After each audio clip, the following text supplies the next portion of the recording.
Muchísimas gracias por estar con nosotros en este su espacio vital, en el aire saludable de RPP Noticias, La Voz del Perú.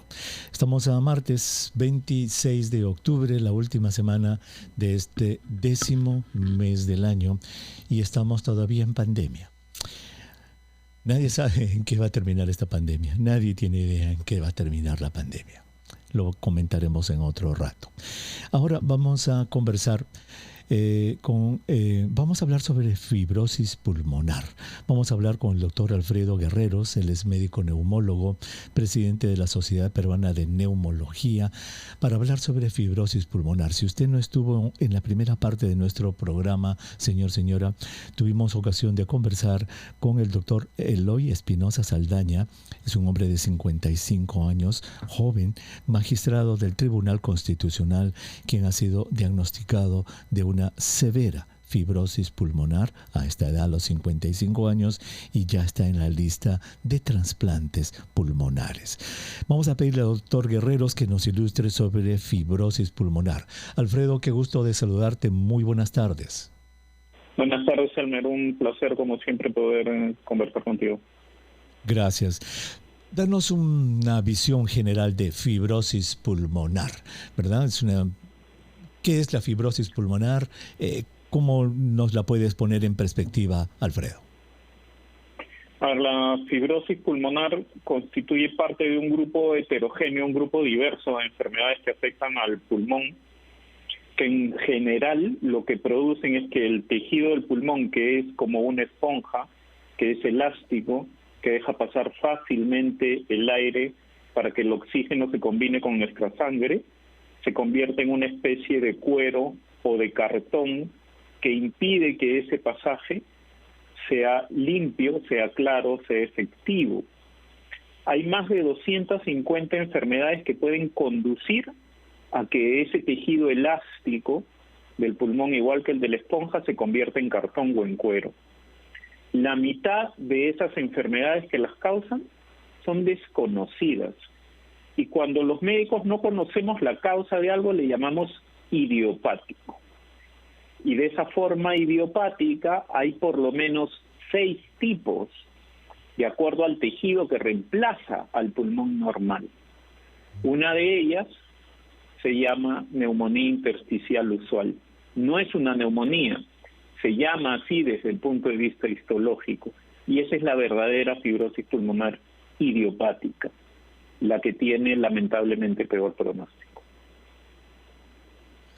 Entonces, cuando hablamos de fibrosis pulmonar, lo que nuestros oyentes tienen que entender es que es un grupo muy grande de enfermedades, pero cuya, digamos, característica común para todas estas más de 250 causas que has mencionado es que el pulmón pierde su capacidad de filtro de aire. Porque cuando tomamos aire y el oxígeno entra a los pulmones, inmediatamente a través del tejido pulmonar pasa a la sangre, a los glóbulos rojos y respiramos. Pues lo que tú nos estás diciendo es que ese delicadísimo tejido pulmonar se convierte en un cartón, en un cuero. Entonces, ¿cómo va a pasar el aire? ¿Cómo va a pasar el oxígeno de los bronquios a la sangre? Y obviamente lo que va a ocurrir es la insuficiencia respiratoria. ¿Esta enfermedad se puede presentar a cualquier edad? ¿Es más frecuente en algún grupo de edad, hombres o mujeres? Supongo que dependerá de las causas. Depende de las causas, pero es bien difícil, yo diría prácticamente imposible, que la enfermedad se presente en etapas jóvenes de la vida. Suele presentarse muy frecuentemente en el grupo de personas mayores de 60 años y de manera mucho menos frecuente en las personas mayores de 40 años. Es muy raro también, es menos del 0.1% que corra familiarmente. O sea, que una persona de la misma familia o se herede es raro. Puede suceder, pero es raro de que esto pase. Entiendo. Entonces, una fibrosis pulmonar que requiera un trasplante pulmonar a los 55 años no es lo común. No es lo común. No es lo común. No es frecuente que eso suceda. Muy bien. Para nuestros oyentes que están en casa, están en algún lugar escuchando el programa, ¿cómo podemos reconocer que hay fibrosis pulmonar? O sea, ¿qué es lo que la gente tiene que saber en términos de detección, de diagnóstico, Alfredo? Mire, la sintomatología más frecuente asociada a la fibrosis pulmonar es tos y dificultad respiratoria. Evidentemente que ambos síntomas se pueden presentar por una gran magnitud de enfermedades.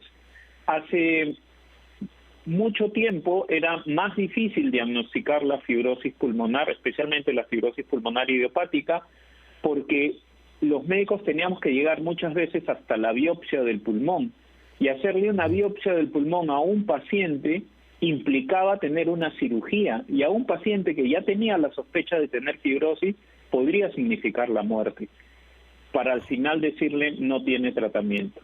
Los mayores avances que se han producido hoy día en el diagnóstico de la fibrosis pulmonar están relacionados a las tomografías pulmonares. Hoy día, una tomografía que llamamos de alta resolución, porque depende de los cortes que se hagan dentro de la tomografía, leída adecuadamente, puede decirnos con una precisión casi tan exacta como la de una biopsia qué tipo de fibrosis tiene el paciente. Muy bien, entonces diagnóstico, tos, falta de aire, diagnóstico con una tomografía, obviamente cuidado especializado. ¿Tiene tratamiento curativo la fibrosis pulmonar? Lamentablemente no. La fibrosis pulmonar idiopática no tiene un tratamiento curativo. Es bien curioso este tema porque aquellas fibrosis que están asociadas a otras enfermedades, por ejemplo, las personas que tienen artritis reumatoide, las personas que tienen lupus eritematoso sistémico, que desarrollan fibrosis pulmonar, tienen un pronóstico mejor que aquellas que no están ligadas a estas enfermedades, cuya causa no se conoce, ¿no? Hasta hace 4 años o 5 años, si a una persona le diagnosticaban fibrosis pulmonar, le teníamos que decir, señor, su mejor opción es el trasplante o vaya usted a casa con tratamiento paliativo, con su oxígeno cuando lo necesite, o ingrese usted a un ensayo clínico para ver si el medicamento que le van a probar le puede servir. ¿Y en la actualidad? Hoy día, en la actualidad existen 2 tipos de medicamentos. Uno de ellos es un inhibidor de la tirosina quinasa, medicamento que se usaba para neoplasias pulmonares, tú lo debes conocer bien, es nintedanib. Y el otro es un antifibrótico, el primer antifibrótico que se descubrió, que se llama pirfenidona, que enlentecen el progreso de la enfermedad, no la curan. ¿Esos productos están disponibles, perdón Alfredo, esos productos están disponibles en el Perú? Ambos están disponibles en Perú.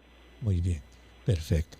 Entonces esperamos que el magistrado tenga acceso a estos medicamentos en preparación para el trasplante de pulmón, que es lo que sus médicos le han pedido que tenga ya que hacer. Una vez que se trasplantan, el pronóstico de un trasplantado de pulmón es relativamente bueno, Alfredo. Sí, es relativamente bueno, correcto. El Puma Rodríguez, el cantante, se hizo un trasplante de pulmones y está perfecto, ha vuelto a cantar. Sí, yo conozco a 2 pacientes peruanos también trasplantados y están bailando. Sí, exactamente. Pues le deseamos la mejor de las suertes al magistrado Espinosa Saldaña. Ojalá que consiga pronto su pulmón y estamos seguros que le va a ir bien si lo consigue pronto, y ojalá que alguien done, que eso es lo que necesitamos. Alfredo, muchísimas gracias por ilustrarnos acerca de lo que son las fibrosis pulmonares. Muchas gracias por haber estado en el programa.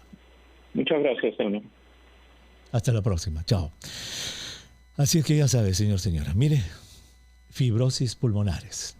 Que un pulmón se convierta en un cuero, en un cartón, que ya no nos deje respirar. Regresamos. No se vayan con sus preguntas. Consultorio Libre.